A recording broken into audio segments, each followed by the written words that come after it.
Ya, pemirsa, Polri segera limpahkan barang bukti kasus korupsi ex-Jampitsus Febri Adriansyah ke Kejaksaan Agung. Pelimpahan barang bukti akan dilakukan usai kepolisian melimpahkan perkara yang menjerat Febri Adriansyah tersebut ke Kejaksaan Agung.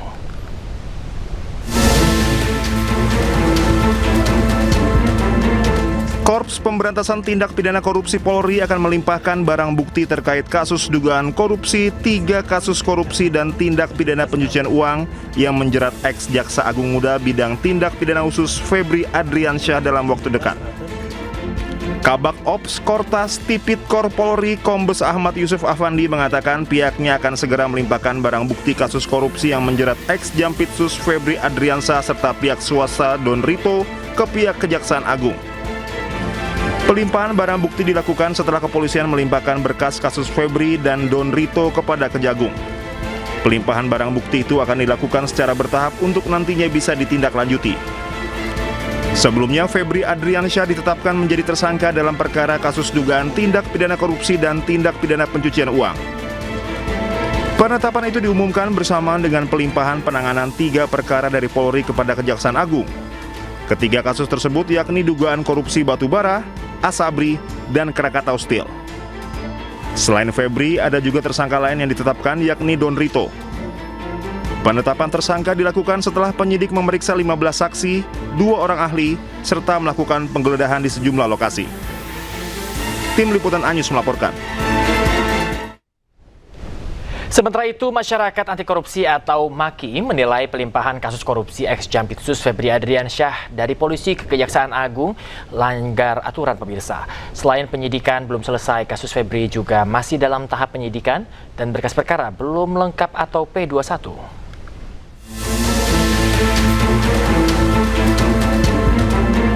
Setelah mengundurkan diri sebagai Jampitsus, polisi langsung menetapkan Febri Adriansyah sebagai tersangka korupsi dan tindak pidana pencucian uang. Polisi pun segera melimpahkan penanganan perkara ke Kejaksaan Agung. Koordinator Masyarakat Anti Korupsi atau MAKI Boyamin Saiman menilai pelimpahan perkara Febri ke Kejaksaan Agung melanggar banyak aturan. Pasalnya, pelimpahan perkara kepada Kejaksaan hanya bisa dilakukan saat penyidikan telah selesai dan berkas perkara telah lengkap atau P21. Berdasarkan Undang-Undang KPK, yang berhak melimpahkan dan mengambil alih itu hanya KPK. Kalau dari penyidik kepada kejaksaan itu hanya pelimpahan berkas perkara atau penyerahan berkas perkara untuk dinilai lengkap atau masih kurang sehingga diberi petunjuk gitu. Nah, kalau lengkap dinyatakan lengkap maka diserahkan tersangka dan barang buktinya. Dan kalau tidak lengkap dilengkapi lagi gitu di petunjuknya gitu. Nah, ini polisi belum melakukan apa-apa, baru menggeledah, belum melakukan pemeriksaan saksi, belum menggeledah yang lebih jauh lagi kalau memang ada, dan kemudian belum menghitung kerugian negara. Tiba-tiba disuruh melakukan pelimpahan kepada kejaksaan. Ini betul-betul prematur, ini betul-betul dibunuh sebelum lahir bahkan gitu. Jadi ini yang menurut saya salah kaprah, melanggar KUHAP. Sementara itu, menurut Kortas Tipikor Polri, pelimpahan kasus Febri ke Kejagung dilakukan demi membangun sinergi kelembagaan antar penegak hukum. Yang pertama, kita telah sepakat dengan Kejaksaan Agung bahwa penanganan Polri, penanganan penyidikan terhadap 3 perkara telah dilimpahkan ke Kejaksaan Agung dalam rangka untuk sinergitas yang tadi telah disampaikan oleh PLT Jampitsus. Febri Adriansyah ditetapkan polisi sebagai tersangka korupsi untuk 3 kasus sekaligus, yakni korupsi pasokan batubara PLN, PT Asabri, dan PT Krakatau Steel. Sebelumnya, polisi telah menggeledah 13 lokasi, salah satunya rumah Febri di Sentul, Jawa Barat. Polisi mengamankan 476 miliar rupiah dan 74 kg batang emas. Walaupun sudah ditetapkan sebagai tersangka, namun hingga kini ex-Jampitsus itu belum ditahan, bahkan belum diketahui di mana rimbanya. Tim Liputan iNews melaporkan. Menko Polhukam 2019 hingga 2024 Mahfud MD curiga pada pelimpahan kasus ex-Jampitsus Febri Adriansyah dari Korps Tindak Pidana Korupsi Polri ke Kejaksaan Agung. Menurut Mahfud, mekanisme tersebut tidak dikenal dalam hukum acara pidana. 1.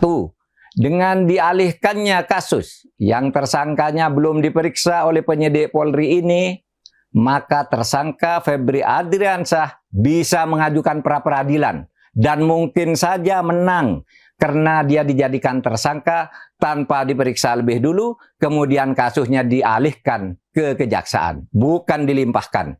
Kalau dilimpahkan itu secara hukum benar, tapi harus diperiksa dulu. Yang kedua, mungkin saja Febri tidak mengajukan pra-peradilan, tetapi kejaksaan sengaja memperlambat kelanjutan penyidikan, bahkan bisa mementahkan beberapa bagiannya, sehingga masalahnya terlokalisir pada tersangka yang sudah ada tanpa boleh merambah ke yang lebih atas, atau tanpa boleh merambah ke pelaku-pelaku lain yang mungkin juga ikut terlibat. 3, bisa saja kasus ini diambangkan untuk pada akhirnya dideponer. Kalau ini terjadi, sungguh mengerikan. Adakah kita ini akan sungguh-sungguh memberantas korupsi jika begini cara yang dilakukan? Perkembangan yang terjadi sejak Sabtu tanggal 11 Juli 2026 jam 15 WIB memang sangat mengkhawatirkan bagi perkembangan dunia hukum kita. Perang proksi yang tak bisa disembunyikan ini dan yang kemudian melahirkan kompromi berupa pengalihan kelanjutan penyidikan ini bukan hanya merusak mekanisme hukum acara pidana, tetapi juga merusak sistem hukum dan cara berhukum kita dalam hidup bernegara.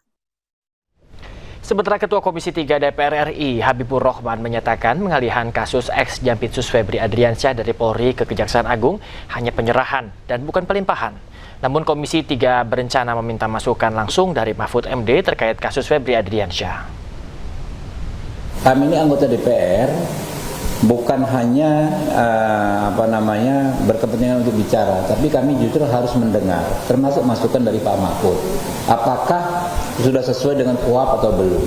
Ya, kalau menurut Pak Mahfud belum sesuai dengan KUHP, ya mungkin kami juga akan undang Pak Mahfud. Ya, kami akan dengar pendapat beliau, kan beliau profesor. Ya, kita tentu sebagai ilmuwan harus banyak belajar dari beliau. Kalau menjadi masukan, ya akan kami teruskan.